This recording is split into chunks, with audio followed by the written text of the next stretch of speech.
Tivemos 7 jogos nesta quarta-feira pelo Campeonato Brasileiro. O Abel Neto, que está aqui conosco, conta como foi essa rodada que beneficiou essencialmente o Corinthians cada vez mais perto do título. Abel, boa noite.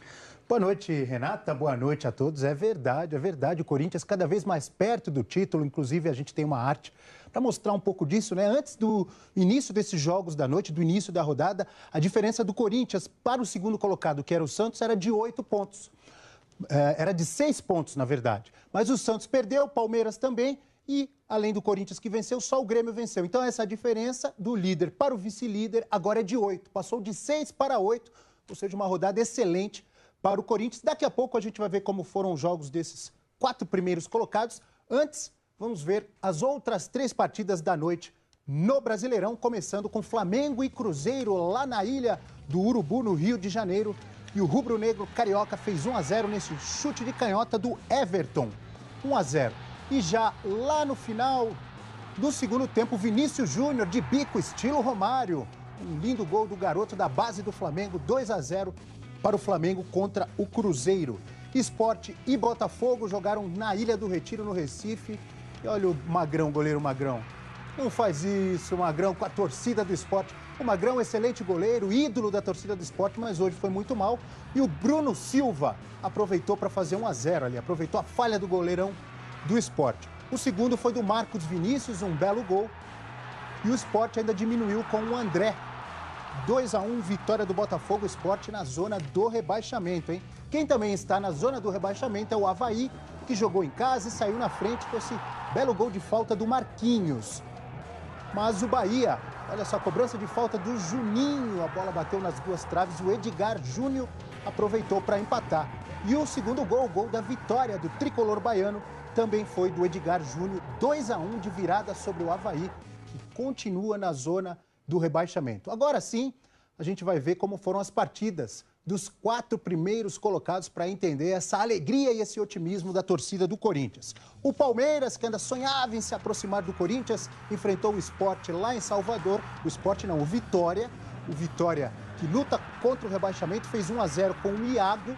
E depois, aproveitando a falha do Juninho, o colombiano Trellis fez 2-0 ainda no primeiro tempo. O Dudu de cabeça diminuiu, deu esperança de uma reação para o torcedor palmeirense. Mas o Iago, olha aí, o Dudu. Mas o Iago fez o terceiro. 3-1 para o Vitória. O Vitória começou a rodada na zona do rebaixamento. Com essa vitória, deixou o Z4. Vitória importante da equipe baiana sobre o Palmeiras. Quem também sonhava ou tinha esperança de se aproximar do Corinthians era o Santos, que enfrentou o Vasco na Vila Belmiro, fez 1-0 com o artilheiro Ricardo Oliveira. Se o Santos vencesse e o Corinthians perdesse, a diferença ia de 6 para 3 pontos. Com isso, tanta esperança e alegria a gente vê aí do Ricardo Oliveira. Mas o Vasco empatou o jogo aos 39 do segundo tempo, hein? O Santos vencia até 39 e o Evander acertou esse lindo chute, um golaço, para empatar para o Vasco. E outro gol bonito de falta do Nenê. Olha aí, ó, o Vasco venceu o Santos de virada. Esse gol foi aos 47 do segundo tempo. 2-1 na Vila Belmiro de virada. Ponte Preta e Grêmio em Campinas, no Moisés Lucarelli. E o goleiro Marcelo Groio, que outro dia já fez uma linda defesa na Libertadores da América, hoje foi bem demais também, olha. E a gente vê nessa repetição que a bola realmente não entrou, não passou da linha. O Marcelo Groio ajudando lá atrás e lá na frente, cruzamento do Léo Moura e o Ramiro de cabeça, garantindo mais uma vitória do Grêmio, hein? O Grêmio que está na final da Libertadores e com essa vitória assumiu a vice-liderança novamente do Brasileirão. O líder Corinthians foi a Curitiba enfrentar o Atlético Paranaense e para ser campeão, além de competência, tem que ter sorte. Foi o que o Timão teve nesse chute na trave do Felipe Gedós e depois mão na bola do Fagner. O Nicão foi para a cobrança de pênalti e o Walter, primeiro jogo dele como titular em 2017, no lugar do Cássio, que está na seleção brasileira, defendeu ali com o pé, defendeu a cobrança de pênalti. Já no segundo tempo, Giovanni Augusto garantiu a vitória, que saiu do banco de reservas e fez o único gol do jogo. Contou com uma ajudinha do goleiro Everton, ali do Atlético Paranaense. Vitória importante do Corinthians, Renata e amigos. E a gente vê aqui mais uma vez por quê, olha aí, ó. Abrindo uma boa vantagem para o Grêmio.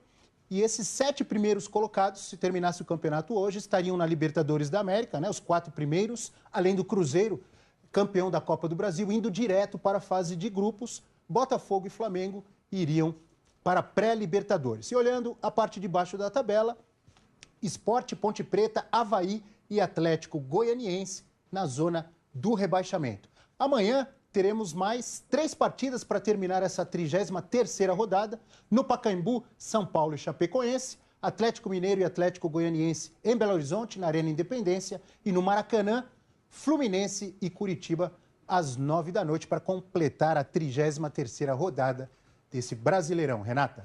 Muito obrigada, Abel. Boa noite para você. Boa noite. Já no